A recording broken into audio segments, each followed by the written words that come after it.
Hi, good evening. I'm the host of the show. My name is Jay. If you happen to miss last week's episode, here's a short clip.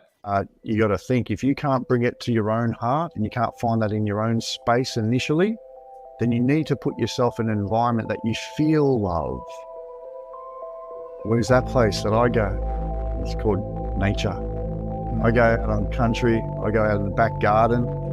Love is all around. So you may have to seek that counsel from the external initially.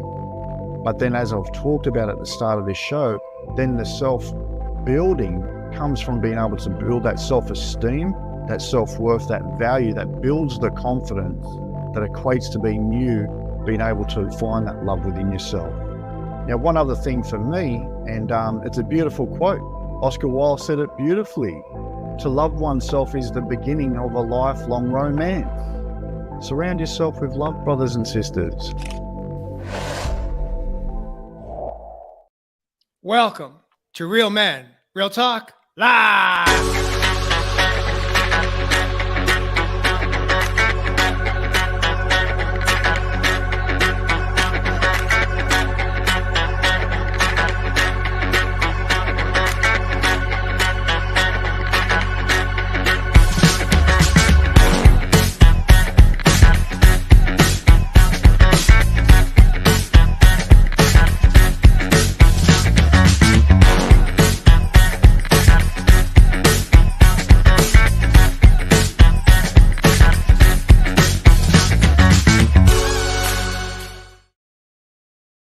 Welcome back, viewers, to episode 157. Tonight's episode is all about the way of unconditional love. I am excited to introduce in the studio this evening our sixth revisit with Rachel Fiori, spiritual leader. Welcome back from San Diego, Rachel Fiori. Hello. Thank you so much for having me. Pleasure to be here. We also have Evis Love, the man of the land from down under. He calls himself an Aboriginal. Welcome from Australia, Evis Love. As always, my brother. Thank you. And excited to dive in with the sister tonight, but sorely missing our other two brothers, Jay the Rough Man. Yeah, well, they're on assignment. They're both busy doing what they got to do for other commitments tonight. But we will miss them. It's never the same when Josh and Jeff are not with us tonight. But we invited Rachel in because she is just she's a powerhouse. She's a power tool. And she just comes from her heart. And so let's just jump into tonight's episode. Viewers, if you should hear something you like or love, we do invite you to share it out into your community, share it with your friends, share it with your relatives, share it with people that you care most about so that they can maybe hear what they need to hear tonight. But tonight's episode is one that Rachel proposed to us. The way of unconditional love. Is love a feeling or is it a way of being? And so, Rachel, welcome back to Real Men, Real Talk Live. And we're going to invite you to kick us off, get us hot, light us up, and let's get this show going. Beautiful. Thank you so much. And thanks for everybody who's joining us tonight. The way of unconditional love. This is one of the 20 universal ways of oneness. These are aspects of enlightened oneness consciousness. And the way of unconditional love, of course, I love to talk about this one as one of the ways because I think that we get it wrong often of what we think love is, what we've been taught love is. It isn't a feeling and it isn't an attachment to another person. Love is a way of being. It means I can show up in self-love. I can show up in divine power, connected to my light, connected to my divinity. If I love myself, I am the way of unconditional love. Then when there is a need to set a boundary, for example, I love myself enough to do it. That is an aspect of love. It is a way of being, a state of being. If I need to say no to somebody, I do that with love, free from judgment, because love has no judgment. It doesn't include criticism or superior, inferior programs.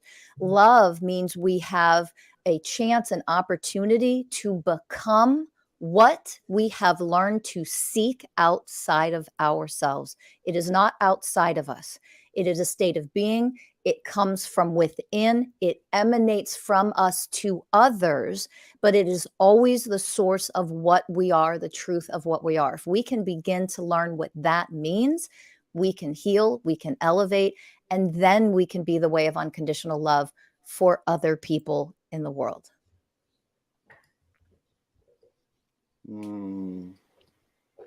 Powerhouse intro, my sister. As always. And yeah, absolutely. Boom. There you go. There's the show, Jay. There's the show. What do you make of that, F? Before I want to start diving in, I'm just going to quickly welcome our viewers from Rachel's side as well. Everyone that's coming in from Masters of Self University, all our brothers and sisters on the other side of the pond. Thanks for jumping in. And before we get going tonight as well, after that beautiful intro from our sister, Rachel's actually offering something really of high value, which is the divine, or which that's not the right one, Jay. It's actually a free downloadable of Mason's Way, a guide to Mason's Way. And there's a lot of value that you can get in that if you just jump onto that link for our sister, and we'll keep running that through the broadcast. But as always, you're always on time, my brothers and sisters. And, you know, as we keep shedding and I guess purging a lot of these old belief systems, a lot of these ways of being, a lot of the emotions, the old baggage, the old ways of the 3D system, what we're actually really returning back to is love. We're on our way back home. You know, to really understand unconditional love, we must first understand or understand and overstand what love is. You know, what do you identify as love? You might have to revisit what love is to you, my brothers and sisters. I know growing up, you know, I've shared in my story in plenty of episodes, but for you brothers and sisters that haven't heard, love was really confusing for me as a child.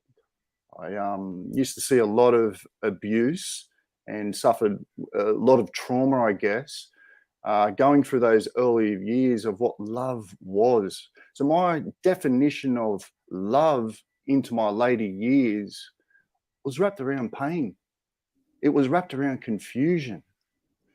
And until I had to do the deep diving and do a lot of the emotional purging myself, go on my own self-awareness journey and be able to revisit the true meaning of love, which our sister is really saying, it's not about what is. It's not about a circumstance.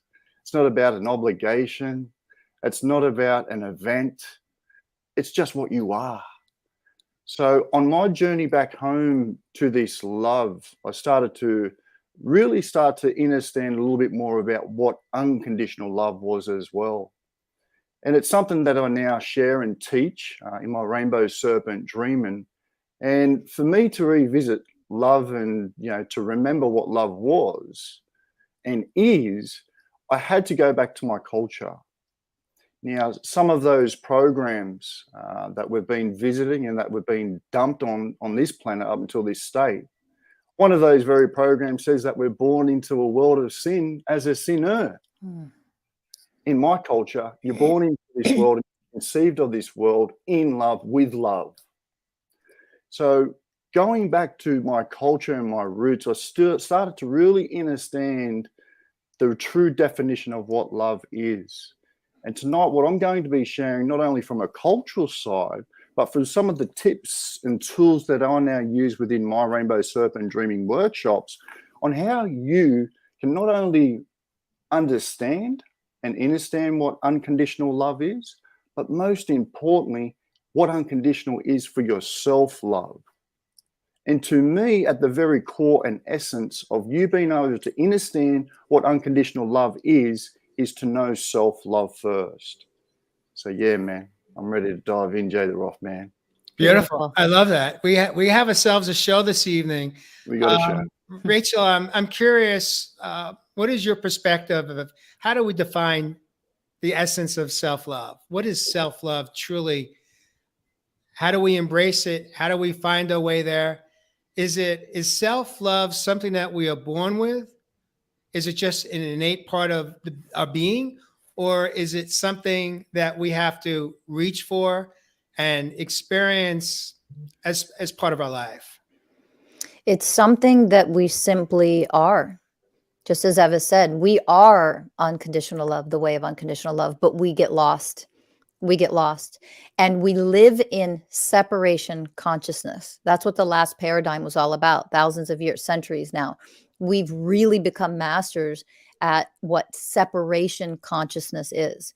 The way of unconditional love, this universal way of oneness consciousness. Now that we are evolving and elevating, we're moving towards oneness consciousness, which means it isn't love if another party or myself is excluded from the equation.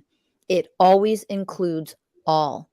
So self-love is just the beginning aspect of growing into oneness consciousness, because the truth is, I cannot offer anybody what I have yet to become for myself. So we start with the self. And if I can fall in love with myself, which means I can see my programs, my wounds, I own them, I heal them, I do whatever work necessary to alchemize them and elevate out of my inner child so I'm no longer a child and showing up as a child. I heal all of those aspects of me, because that is what people who love themselves do. People that really don't love themselves don't worry about healing. They refuse it, they resist it, they ignore it, they deny it, they even trash talk it. They call other people woo-woo or weak because they go into healing themselves. Somebody that loves themselves says, oh my God, look, I'm broken, I'm unhealed, I'm wounded. Oh, I'm running terrible programs that are harmful to other people. Oh my God, look at what a jerk I can be sometimes. If I love myself, I see that, and I am willing to do anything and everything that it takes to heal out of that, so that I can then offer the love that I am to others instead of the harm that I caused previously with all of my programs and unhealed stuff. So self-love is just one stepping stone to get to oneness consciousness, which is love for me and all. It doesn't exclude you. It doesn't exclude me. If somebody's missing from the equation, it isn't the way of unconditional love. Rachel, I'm curious then, what do you think is the roadblock? Why would somebody not be open to do the work, to come home to love of self, if we have found ourselves detached, walled off from our own heart or soul space? What do you think is the main block that prevents us from saying, yes, yes, yes, I surrender to this process? What are we afraid of? I think that's two main emotions, fear and shame, are what I've seen the most commonly, the causes of. I'm afraid of what I'll find. I'm afraid that I won't be able to handle it. Those are powerlessness programs. I'm afraid I can't handle looking at the real me, what we think is the real me, because you don't know what I've done. You don't know my past, or you don't know the mistakes I've made. So there's a lot of shame that comes with that. It's this fear of going into the darkness, this fear, this really deep rooted fear that I'm not going to be able to handle it when I get to that unhealed trauma or that pain or those horrible programs, the man or woman I used to be. When if we just realize that as we move through the process and we bring the stuff up with love, not with shame, not with judgment, we bring the process up with the energy frequency of love, then we realize we can pull all of it up with love, and it gets alchemized and we elevate out of it. It is no longer a part of who we are. But I think that fear, that powerlessness, and that shame are the biggest culprits that I've seen, to where people like deny and avoid and don't want to do the real work. It's scary. What do you make it of, Ev? I love that, sister. And I know you talk about it in your book. I reckon there's one there you can add on there, sister. And to me, to love yourself, it really does mean, and, this is coming from a cultural side of things as well, where we were always taught the equal interchange and exchange of energy, of give and receive. So to love yourself really means to trust ourselves in this process. And when I talk about being able to trust thyself, particularly it's got matters to do with loving yourself, we've got to go back to, where is this coming from? Well, it's coming from the heart space. So many people, they're still trapped up in here, or they're trapped down there. So they Yeah. say this is looking for love in all the wrong places. People thinking about love, fantasizing about love, ruminating about all the fabrications of what love is. And then they go looking for love. And what happens is they become dependent or codependent on that other person, place, or thing as a source of energy. Yes. So you try and tell me how that's an equal interchange and balance of a give and receive exchange. It's not. And that's why some people become quite vampiric, and they call them energy vampires, where they lean on the other person to feel what love is. Just like I said, at the end of the day, brothers and sisters, all we're doing is just trying to return back to love. Beautiful. It's beautiful that what I just heard you both saying, and a paraphrase, when I was in a 12-step rooms early in my own healing journey for codependency, I'm not going to disclose, I'm not going to break anyone's anonymity, as they say in the 12-step rooms. However, I heard so many people raise their hand and say, I'm afraid. I'm afraid of what I will find out, and I'm afraid of who I may become. Meaning they know who they are, and they're willing to, they're more comfortable living in this pain than feeling the pain. And what we miss out on is the opportunity to embrace the essence of when we feel the pain and we reveal it, we can absolutely heal it. But as long as we're living in the pain, we're living in that dark, dense, muck, dirty energy, we will never experience the true essence of peace within. We will always be seeking happiness, joy, feeling of comfort, feeling of safety, plugging into somebody else, thinking that they're going to bring us home. And I'm going to let you in on a little secret here. It will never work. Believe me, if I could have done it, I would have done it. If I could have achieved that, it would have happened. I spent decades trying to fill myself up with people, places, and things. And in the end, it did not bring me home. What it brought me was some significant medical conditions because my body it wasn't sustainable. I was shutting down in my mid-50s. And so it's a beautiful alignment that we have in here, right now in Real Men, Real Talk Live. We have a viewer, Bob Phillips, who's asking each person to define love in one sentence. Who wants to take that first? Go on, sister. I'll let you fire up. Love is a state of being. It's not a feeling, and it isn't outside of you. It's what you are. Yeah. How about you, Ev? Yeah, I'll piggyback on that. Exactly. It's not about what is, it's what you are. I think I'd have a hard time answering that in one sentence.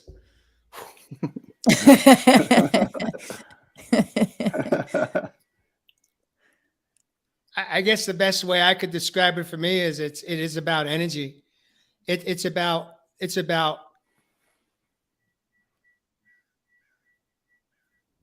allowing your heart to be open, to receive and to give the true essence of love. It's about your heart space being open. Yes. Only a closed heart can break.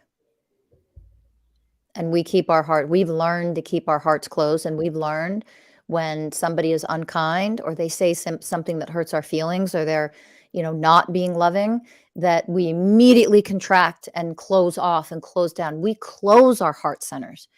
And that is one of the reasons why we feel so much pain when somebody is unkind or unloving or mean, or they're doing something that is, not the divine definition of the way of unconditional love.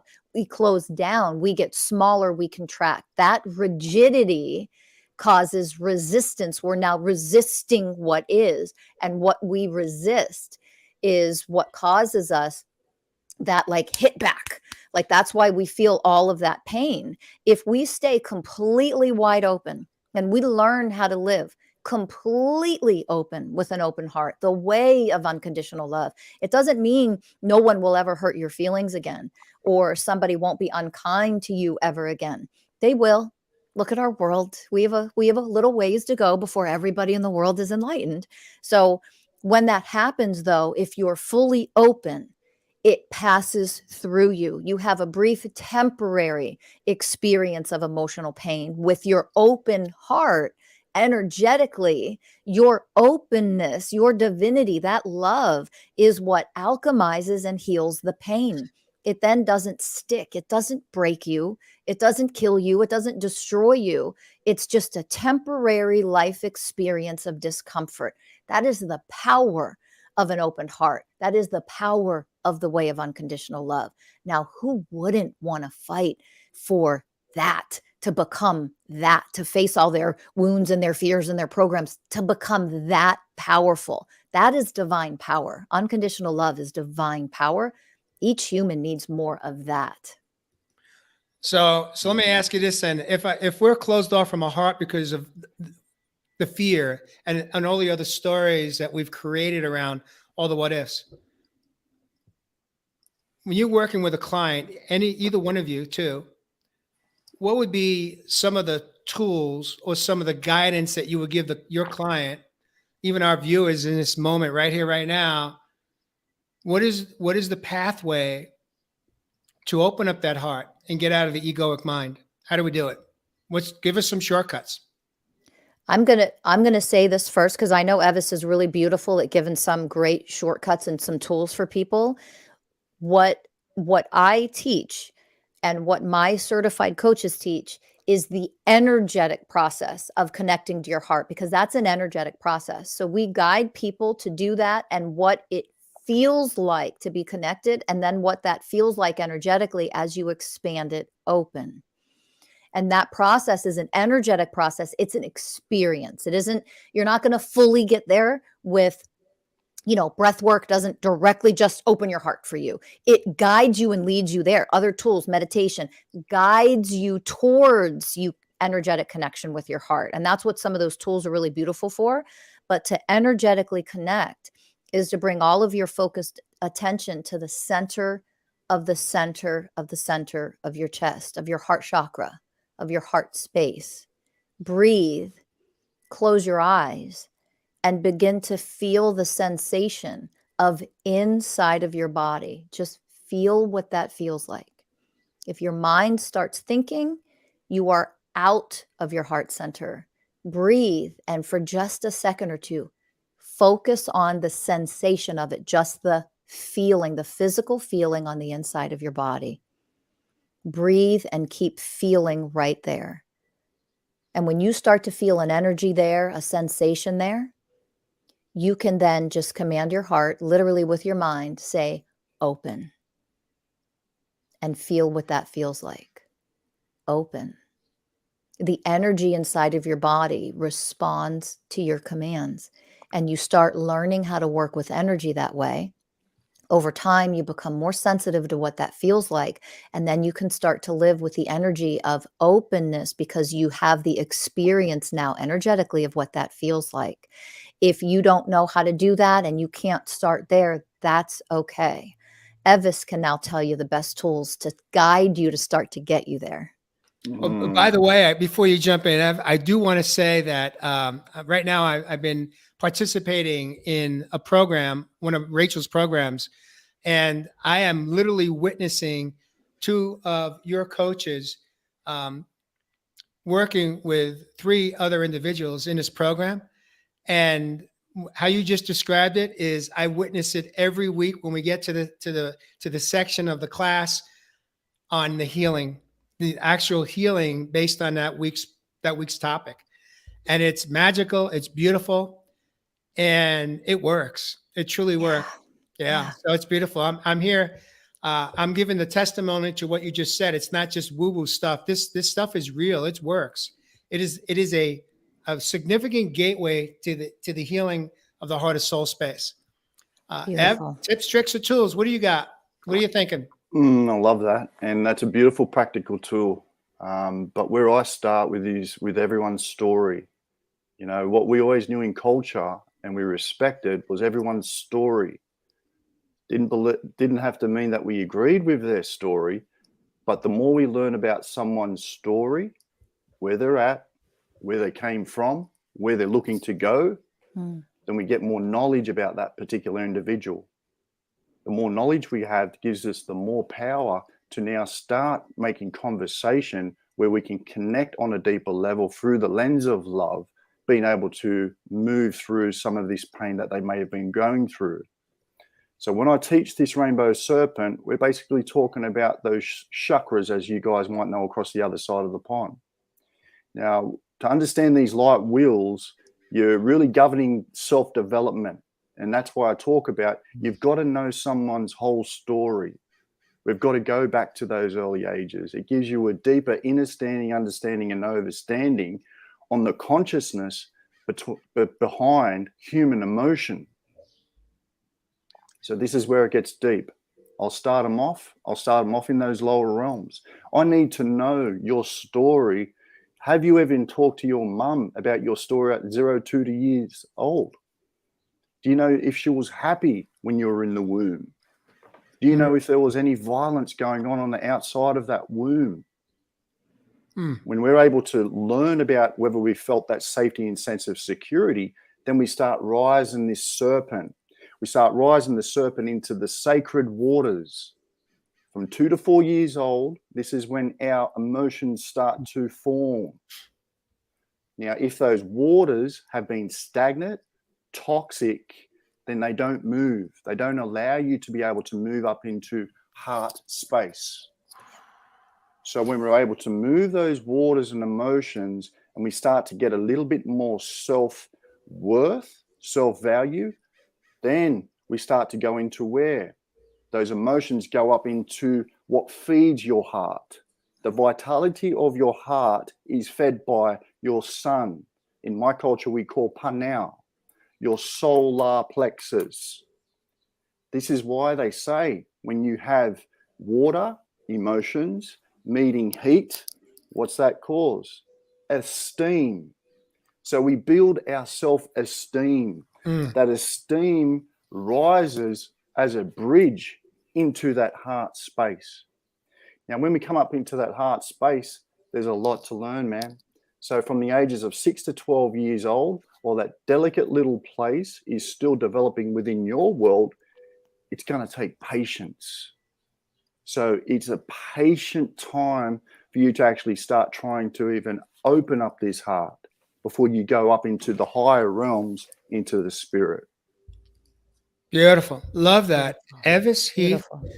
dropping it in one more time tonight. I'm going to share just a couple of shortcuts that really were part of my toolbox early on, and just a beautiful way. And I still utilize it to a large extent in my own life today, my own healing journey. One is music. I have a very different relationship with music today than I ever had in my life. I hear words and songs. I hear the lyrics. I may have sung that song hundreds of times in my younger years, but I wasn't really aware of what those words were saying to me. And now I hear songs that they may go back to the 70s, to the 60s, to the 80s.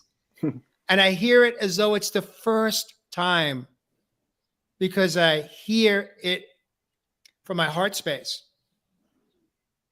I'm not listening to the melody as much as I'm paying attention to the words that are being conveyed, expressed.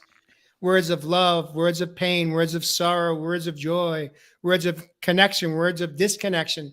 And in those moments, as long as my heart is open to receive it, it impacts me in a very emotional way.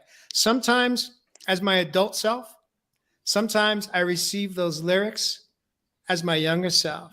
And then what I do, I let the tears flow with my heart open. I hold space for that little boy within. I hold him on my lap. I may hold him as I'm hiking if I'm in a wilderness by myself. And we honor that moment as another way to reconnect in a very profound way. The other tip I want to share is writing, learning how to embrace journaling or writing, whether you do it in a paperback journal, or you open up your notes app in your phone and you just start typing. If you had like in a trigger like I had around my penmanship, because I realized that block was when I'd see my penmanship, it was that little kid's penmanship. And when I realized that, I was like, there's got to be another way to do this. And sure enough, I got the download from Divine Source. Open up your note app in your phone and just start typing. I knew how to type as a businessman. That was really easy for me. And that was another gateway. I learned how to journal, not only for my adult self, but at times give that little boy within JJ, let him write, let him express his feelings as that 5-year-old, as that 12-year-old, as that 15-year-old, as that 23-year-old. And then what I would do is I'd read it out loud. And every time I'd read it out loud, I'd hear it. I'd feel it vibrating through all my entire body. And then the tears would begin to flow. Not tears of sadness as much as tears of gratitude that for the first time in my life, I felt safe to express my feelings without being judged by somebody in my life, whether it be a mother, a father, a past mate, as we say overseas. Regardless of who it was, it could have even been a friend. For the first time in our life, we can feel safe and heal a core wound around trust. And so I want to bring us back in right now. Beautiful. Beautiful, Jay. I just wanted to put up this comment by one of our viewers out there, maybe a new viewer, Jay. I'm the reincarnation of my mother's shame and guilt. Fortunately, I had 18 years as an adult to connect to my mum, sharing my found love. Beautiful. How does that make you feel, Rachel? Thank you for sharing that, first of all. And to have the awareness that, my mother's shame and guilt, carrying that and processing that and healing that. So 18 years as an adult to connect to my mom, sharing my found love is something that is a huge accomplishment, and good for you for finding it, for finding the love that you are. That's amazing. That's beautiful. I also, before we move on, I do want to also share this one coming in from Dr. Charles, Sedona, Arizona, a neighbor or so of mine. I just love this man. He says, love is a divine force of creation. What do you make of that? What is he really saying? One of you break that down for us? Like I said, no matter what scripture, belief system, ancient knowledge, whatever you follow, love is light. Love is creation. Like I mentioned, in my culture, beautiful example of how we recognize unconditional love. We're the youngins of what's on this planet right now. But it was the love of Father Sky and Mother Earth to give birth to our animal ancestors, and we came along at the end. So in creation itself, isn't that a beautiful example of unconditional love? The sky still stays in the sky. It can't be down on the earth all the time. And yet, what crap are we doing to the earth itself? What are we doing to our mother, creation itself? We're raping her. We're pillaging her. We're destroying her. Yet, you know what? She shows nothing but unconditional love. Beautiful. She embraces. She continues to be divine. She continues to be powerful. And it's an example of what we can achieve as humans if we learn what love actually is. And just to segue, because I want to get to the everyday practical ways that people try to show love, or they think is, love, what they think love is. It isn't the gifts you give, for example. It isn't I'm not loved because my friend didn't remember that it was my birthday. All the ways that we think people should show up for us in our everyday lives is not unconditional. That's not unconditional love. It's placing conditions. When we learn, one of the things that Jay said was, when I can hear it from my heart space. When I can hear it from my heart space. It's learning to drop into your heart chakra, the center of your being. That's where balance is. That's where the connection to our soul is. That's what allows us, the more time we stay there and get out of our heads, drop into our hearts, we begin to learn on an energetic level what love is. And then we don't rape Mother Earth anymore. We can't. If you are love, you literally cannot do that. If you become what love actually is, that doesn't mean you'll never make a mistake. It doesn't mean you'll never fall from grace, but generally speaking, you cannot harm other people in this world. You can't do it when you're love. So it brings us back to ourselves to do a self-assessment. Am I, offending or offensive? Do I take offense to every damn thing, for crying out loud? Do I show up in these ways that are not a representation of what divine love is? And that shows us where we have work to do on ourselves. Do I show harm to this planet? Do I show harm to my neighbors? Do I show harm to another race of people? Do I show harm to my spouse or my partner? And in what ways do I? The reason why I do that self-assessment is because someone who's willing to become what love actually is willing to take the self-assessment. They're willing to take responsibility for it, and they're willing to heal those aspects of themselves.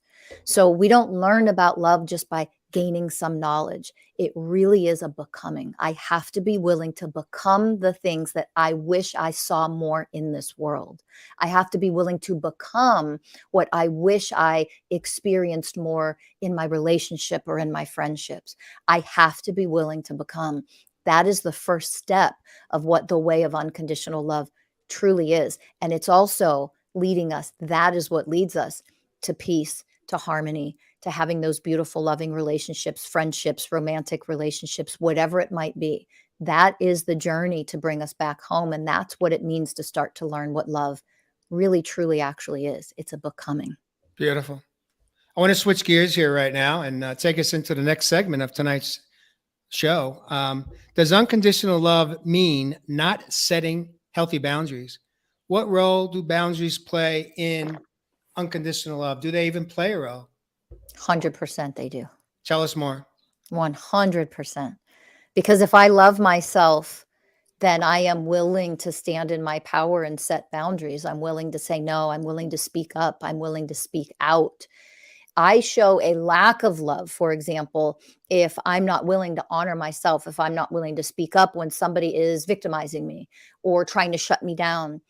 The setting the boundary is keeping myself safe. That's an aspect of love. Number one, if I'm unwilling to speak out against injustices in this world, against that person over there, harming or hating on that person over there, if I'm not willing to speak out, I am not an aspect of unconditional love. If I do not show up in a powerful way, I haven't yet connected to my true divine self.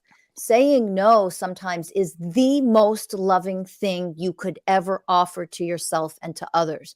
No, I'm not available. No, that's not okay. No, you cannot do that to me. No, you cannot do that to them. Setting boundaries is a manifestation of what unconditional love is. Appropriate boundaries, of course, but setting boundaries is one of the manifestations that arises out of unconditional love without a question. So let me ask you this: then, when let's say you set a boundary in that moment, and then your friend or your partner, your lover, your husband, your wife pushes back, and they create the fight. They want to go to fight, flight, or freeze. Then I what? won't fight with you. I don't fight with you. I said no. I said what I said. Honor it, and you're done. That's it. People will push back when you show up in a loving, powerful way. Love does not include judgment of that person. They are not inferior. They are just in this moment running their programs in a different grade. It doesn't mean we get to let them walk all over us, because that's not love. That's not self-love. And if I just let them run their dysfunctional, unhealthy programs, that's not love for them. That isn't loving them to let them still do that nonsense and that crap. So it's people will push back. Do I love myself enough to stand in my power and say, I said no? And when I say no, I mean no. And you end it right there. That is love for that person, not just for myself. Not to let you run this dysfunction with me. I won't entangle with you in that way. That is love, not just for me. That is showing love for you. That is showing love for you. You want to be dysfunctional, go do it somewhere else, but you're not going to do it here with me. I have too much love for both of us for that. Beautiful. What do you make of that, Ev? Any thing you want to piggyback? Damn, that's boundaries right there for your brothers and sisters, and that's the beautiful different octaves and frequencies of what love is. Some people might call that tough love or hard love. So don't get caught up and twisted with these emotions and feelings, because you can be blindsided. And unfortunately, your boundaries won't mean anything without a consequence. I've said this in a previous show. Boundary without a consequence, brothers and sisters, is just you simply getting walked over about your words. So it comes back into what really should be at the cream of the top for a lot of relationships, and that is respect. Yeah. When you put up boundaries, it's a sign of self-respect. People see that you respect yourself. They see that you have control of your emotions, that you're not going to conflict with them, even if they are projecting some of those emotions onto you. That is all signs of love, not only for that other person, for yourself, but love itself as well. Magnificent. Yeah. When we talk about consequences with boundaries, if you're not accustomed to setting boundaries and you're new at this new, I call it an art form, a healthy art form, how do you know what a consequence that's appropriate to the boundary or to the crime that you're about to set the boundary for? You let your heart guide you. You listen to what your heart says to do, and you don't try to figure it out up here, because there are infinite number of scenarios and situations, and we can get stuck there until the day we all die, right? When you learn what unconditional love is, it means you live from your heart, because sometimes setting a boundary is saying absolutely nothing and walking away and being in silence. Sometimes it's being quiet and peaceful and passive. Sometimes, and that's a boundary. Sometimes setting boundaries means I'm going to get louder and you're going to hear my roar. And that is what love is in that particular moment. It's listening to your heart, not the emotions that are flowing through, not getting confused with what emotions may be coming up. They're not wrong. Your emotions are not bad. They are there for a reason. But your heart, when you're really connected to unconditional love, the way of unconditional love, this universal way of oneness, you are really connected in the center of your heart chakra to that. You feel the energy and the power of it, and it guides you in your life. It really will. That energy, that divine energy guides you. It really will. And you have to learn to rely on it, to trust it, and to just go with the flow when that energy says, speak up, get louder, be stronger, or relax. It's not a big deal. Walk away. Just walk away. It's not worth it. Your divine guidance, if you're really connected to your heart, it really will show up and guide you in every scenario. Everyone. So here's where it gets a little confusing then. Dr. Charles asked this profound question. Aren't boundaries also conditions then? Oh, good question. Evis, do you want to take that, or do you want me to go? You can go, sister. You're on a roll. I'll leave it to you. So that's a beautiful question, and I thank you for asking that. It isn't a condition. So a condition comes with judgment. You must be this certain way. Instead of, when I am the way of unconditional love, I am simply observing you, and I can see what programs you're running, what wounds you have. I can see the unloving things you may be doing. I am judgment free. It doesn't mean that when I am the way of love, I am going to allow you to vomit all of your programs and wounds onto me. I'm not a dumping ground, right? I love myself too much for that. So when we set boundaries, they are boundaries that are set with love. What does that mean? No judgment. You're not inferior to me just because you are in dysfunction right now. You are not less than me.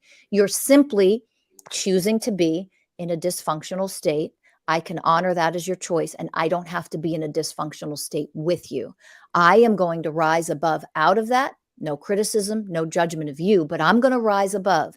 And then I create the spaciousness to give you the opportunity to rise above with me or stay where you are. None of it comes with judgment. So when I set boundaries, as long as they are free from judgment, superiority programs, or anything else that's negative and unloving, no, they are not conditions. They are an invitation to grow, heal, and expand. That's what they are. Beautiful. Let's move right along here. Next, this is an interesting one I'm going to put out there. What is the difference between behavior programs and soul consciousness? Ev, you want to jump? Deep. Well, behavior is very egoic, isn't it? You know, if someone's running a behavioral program, obviously our behavior, our actions come from what we've either thought or felt. You know, you may be in a bit of an argument, you may be in a little bit of a disagreement, so to speak. You know, if you're going to act on that person's behavior, not based on who they truly are, which is a soul, it's a spirit. It doesn't run the behavioral programs. That's the difference in running these behavior and these soul consciousness programs. So you've got to ask yourself, okay, who's running the battleship? Is it the ego, or is it finally your higher self that's coming full time? Beautiful. Rachel, you want to add anything to that? You want to add an explanation point? Just that your behavioral programs are just that. It's your programming. How are you behaving? Is it in unloving, harmful, selfish ways, maybe? If that's the case, you're not coming from your soul's expression. Your soul's expression doesn't come from anything like that, doesn't create anything like that. Our woundedness does. Our unhealed stuff creates our behavioral programs. Our behavioral programs are symptoms of our unhealed, unconscious wounds. That's all they are. They aren't the truth of who you are. It is how you're showing up. But that can be healed and changed if you're willing to go deeper into the core wounds. That is when you see your soul start to come online, and then your soul can express itself through you more divinely once you heal those wounds that have you showing up with behavioral programs that you're not so proud of. I love that. Just reflecting on an experience I had yesterday with another man in this community where I call home today. And it was just so beautiful because we shared some of our past, experiences, not going into all of them, but just enough to really honor and respect where we were and how we've evolved more on a soul consciousness level. And in that moment, he teared up. The tears flowed. And I just looked at him and I said, may I give you a hug right now? And he said, please. Aww. And we just held each other it felt like 5 minutes. It was probably less than a minute, but it was just a beautiful exchange of soul consciousness between two men that have shown up and done this deep work to heal those core wounds that both of us were living in for decades. And so it doesn't matter if it's a man or a woman, two women or two men. When we are living in our heart-centered consciousness, our heart space, our soul space, we don't show up to hurt other people. We don't show up with our pain, vomiting all over each other and thinking that that's what the true essence of friendship is about. Yeah. The true essence of friendship is about seeing each other, honoring each other, loving each other in that moment without wanting to trigger each other, thinking that, that's how many of us have shown up. I showed up that way. I had a lot of sarcasm. My tongue was very sharp weapon in my younger years because that was my egoic way to defend myself. Right? Does that make sense? Magnificent. Absolutely. So that was, I sent a note to this beautiful man a little bit earlier today. And I said, that was such a defining moment for me in our relationship. I will never forget that exchange that unfolded. Just two men honoring our past, honoring our present, and how we are able to show up today as men in the balance of both the masculine and the feminine divine energy. And in that moment, there were other people in the room and it didn't matter. As far as you and I were concerned, we were by ourselves and nobody was there. Lovely. That's the true essence of love, in my opinion. That's the true essence of being love. Right? Beautiful expression of it. Yeah. Absolutely. So let's switch gears here. Let's move right along. We're coming up on 11 minutes to the hour. What does emotional IQ mean, and what is its role in love? Oh, that's a good one. That's a good one. You want to go first, Evis? It's your stage tonight, sister. You know me. So Making way for you. thank you. Thank you. Thank you. So emotional IQ is what really allows us to mature into what unconditional love is. If we are emotionally immature, we have a low emotional IQ, we're trapped in our inner child and we haven't matured and grown up, that means we are trapped in the inability to handle emotions when they come up, either within myself or when other people show them or express them or are experiencing and feeling emotions in front of me. That's when you see people, especially in romantic relationships, like, oh, don't cry, or, can't you just get over, oh, let me play Mr. or Mrs. Fix-It. Here's the solution so you don't cry and don't feel this in front of me. When we play the Mr. or Mrs. Fix-It person to our partner or friend or anybody, what we're really saying is, I cannot handle your emotion right now. And because of that, I want to make it stop.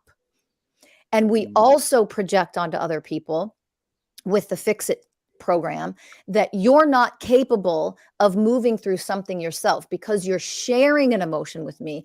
I am seeing that there is something wrong when there isn't anything wrong. If we had a high emotional IQ, we would say, oh my gosh, look at you experiencing emotion. How can I love and support you through this right now? Do you want just a listening ear? Do you want me to sit and listen? Would you like advice? I am here for you. How would you like me to show love and support to you right now? That is a high level of emotional IQ.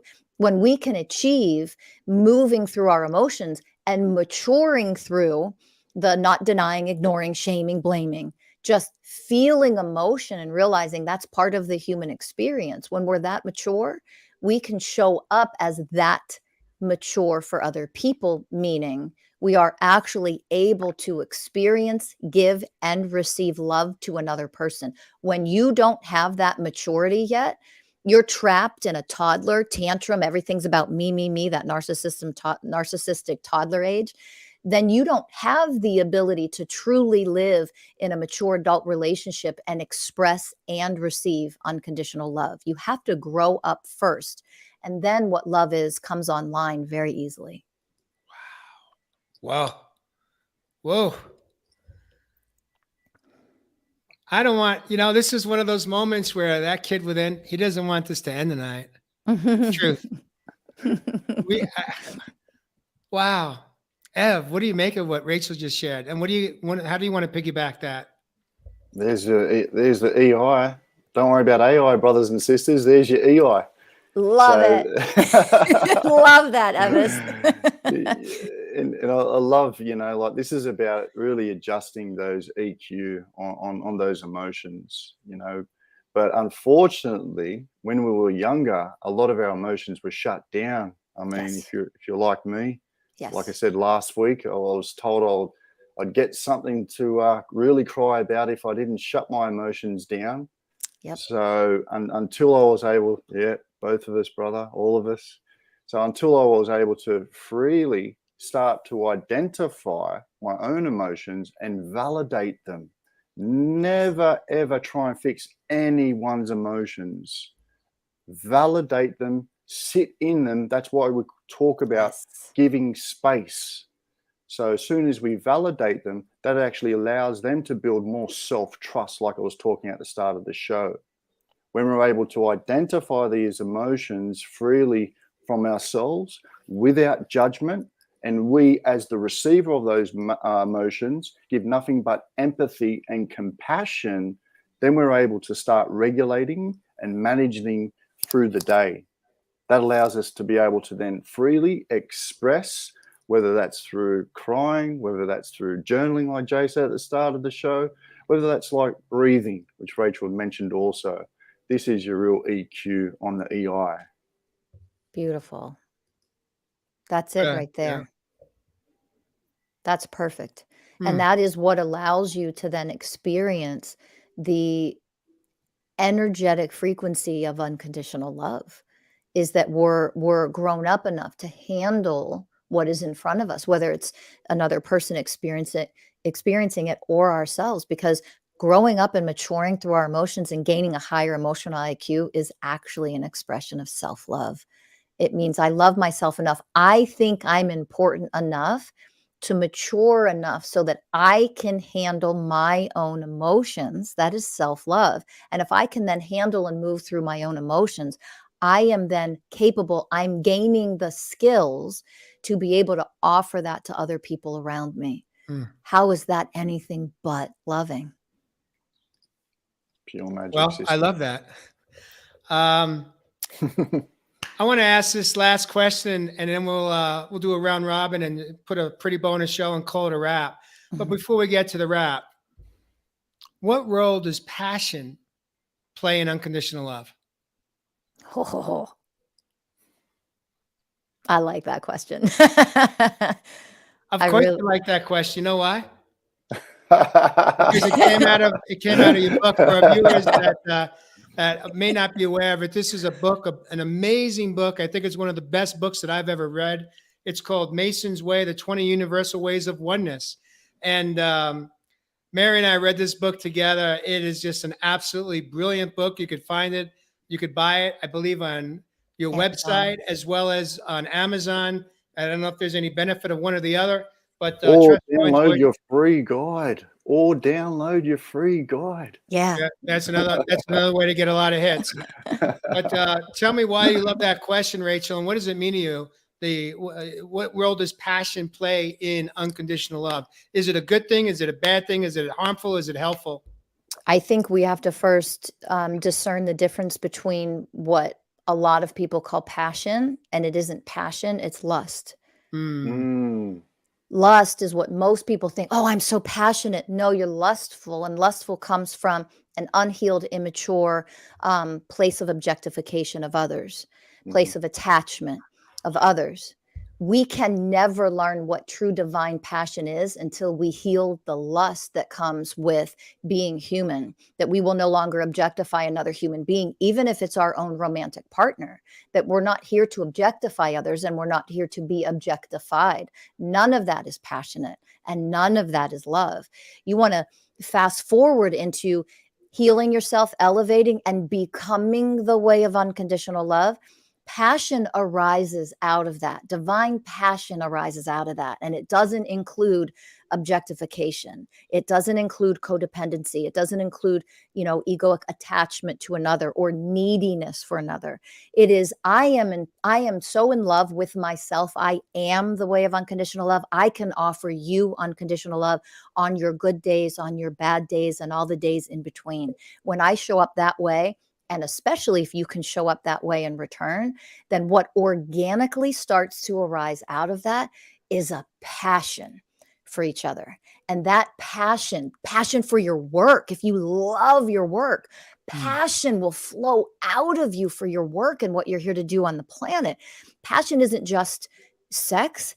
It doesn't have to have anything to do with sexual intimacy. And that's why we need to dissolve lust and objectification. Passion can be in a romantic partnership. It elevates your relationship. Passion can be in the job that you do. It elevates what you're here to offer people. Passion can be in friendships. It elevates the friendship. It takes it to a blissful level organically, naturally, without having to try.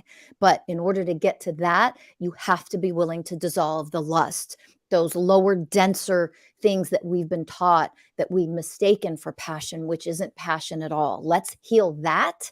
And then you get to experience the blissful, playful, joyful energy that passion actually is. That arises out of unconditional love. Ev, I got nothing, you brother. want to dissect that one? It's all there, man. Don't need to dissect anything there, brother. No, One thing I I'm love with about Rachel is that she said those words with passion. Did she not? you. Exactly right, man. Exactly right. Why? Because it came from the heart. It came from the heart. Beautiful. Well, I want to invite you, Ev, to wrap us up tonight. Give us closing thoughts on tonight's topic, all about the way of unconditional love. Set us up for a closeout. Yeah, man, it's been another beautiful show, and we're very thankful for any viewers that have dropped in from outside of the Real Men Real Talk live community, and have our beautiful sister here being able to share so much wisdom, knowledge, and some of these things that we can learn. The learning process is never over, brothers and sisters. And sometimes that lesson, particularly when we're wrapping around unconditional love, can be some of the hardest lessons, because so much of it has to be learned by self. So for me, really being able to dip into this unlimited reservoir of love is you being able to return back to your heart space, which we've been talking about all night. For many years, I was looking for love in all the wrong places. But now I'm very patient. I'm not looking for anything. People go into these particular relationships thinking they need to, be completed. Like I always say, you're never completed unless someone is in your life there to complement you. So until you are completed, you'll always look to be completed by another place, or another thing. So the heart space and working our way back to this beautiful place is truly the golden compass. Remember, love recognizes love, brothers and sisters. This organ is the first organ that is literally developed in the fetus at birth before any other organs. It has more neurons than your brain, 60% more. What does this say? What it says to me is that you've really got to tune in. You've got to tune into this beautiful instrument we call our heart. You've got to ask yourself, what is that particular rhythm? What is that currently beating at? You may need to change the EQ, like we've talked about tonight. You may need to have to change up certain environments that you're surrounding yourself in, only so you can start feeling love. When you can start building this self-trust, validating your own emotions, and working your way up from those earlier years that may have caused so much pain that you still wrap love around with today, then, my brothers and sisters, that allow you to be able to live in freedom versus fear, which is on that other side of what really love is. So on that note, Mr. J. the Roth Man and our beautiful sister, Rachel Fiori, thank you, thank you, thank you. Magnificent. Beautiful. Rachel, you're up. Closing thoughts. I think that there's a discovery that needs to happen with every individual. And this is what true awakening is, that the source of love really, truly does come from within yourself. And when you can really understand what that means and discover that, not as a mental concept, when you experience the love that you are, you then awaken to the love that is around you, everywhere, always, in everything and everyone, whether they know it or not. You see it everywhere, in the little gestures, the little comments, the way that people treat you, the way that animals come near you, the way that you see it, and it's the way that is expressed in nature, but you see it now. You are the source of love. If you stop looking for it out there and discover it inside of yourself, your world and your life experience will change, and you'll never be the same, and you'll never go back to having a closed heart. Remember, only a closed heart can break. Become the love that you are. Awaken to that.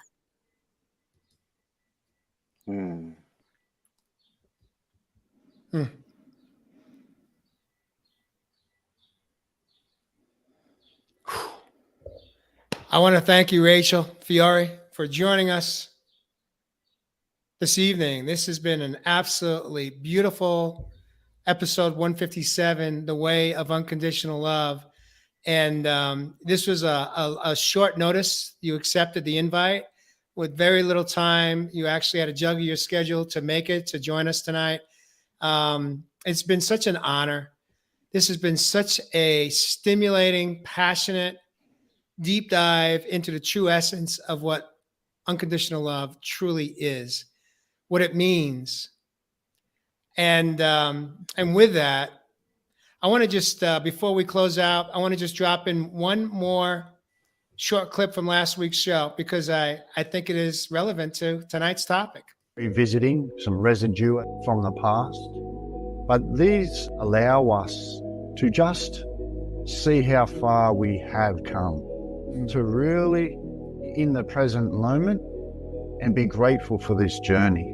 When I was in some of these hardships, I always had my vision imprinted to know that I had purpose and still had meaning within my life, and start to see from the observer side that, you know what, I'm actually not my emotions. They're a tool, they are a part of my experience, but I am not my emotions.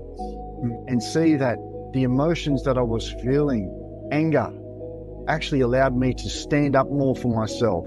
Sadness allowed me to be able to appreciate this journey that I've been on. But when I fell back into joy, that really did allow me to be grateful for all of this that we go through as a human.